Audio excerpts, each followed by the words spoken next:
Daily. Taste the Daily. Prashanth Neel direction లో young tiger NTR నటిస్తున్న సినిమాపై భారీ హైప్ ఉంది.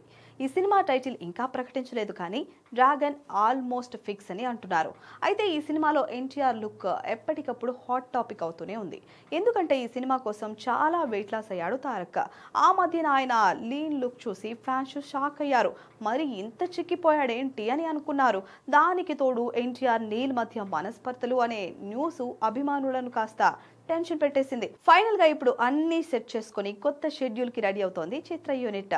రీసెంట్ గా ప్రశాంత్ నీల్ దగ్గరుండి మరి ఎన్టీఆర్ లుక్ రెడీ చేస్తున్న ఫోటో బయటికి రాగా అన్ని పుకార్లకు చెక్ పడింది. అయితే లేటెస్ట్ గా ఎన్టీఆర్ ఫోటోలు బయటికి రాగా సోషల్ మీడియాలో వైరల్ అవుతున్నాయి. ఈ ఫోటోలో ఎన్టీఆర్ కాస్త బరువు పెరిగినట్లుగా కనిపిస్తోంది. రఫ్ గడ్డంతో ఊరమాస్ కటౌట్ తో కనిపిస్తున్నాడు. దీంతో నెక్స్ట్ షెడ్యూల్ లో డ్రాగన్ లుక్ ఇదే అంటున్నారు. ఈ సినిమాలో ఎన్టీఆర్ డిఫరెంట్ లుక్ లో కనిపించనున్నట్లుగా చెప్తున్నారు. ఈ క్రమంలోనే లుక్ మారుతున్నట్లుగా సమాచారం. ఇక ప్రశాంత్ నీల్ సినిమాలు హై వోల్టేజ్ యాక్షన్ తో ఉంటాయి. డ్రాగన్ కూడా అంతకు మించి అనేలా ఉంటుంది అనే నమ్మకంతో ఉన్నారు. ముఖ్యంగా ఈ సినిమాలో టైగర్ రగ్గడ్ లుక్ మాత్రం కేక పుట్టించేలా ఉంటుందని టాక్. ఇప్పటి వరకు బయటకు వచ్చిన లుక్స్ కూడా అదే చెప్తున్నాయి. ఏదేమైనా డ్రాగన్ పై అంచనాలు పిక్స్ లో ఉన్నాయి.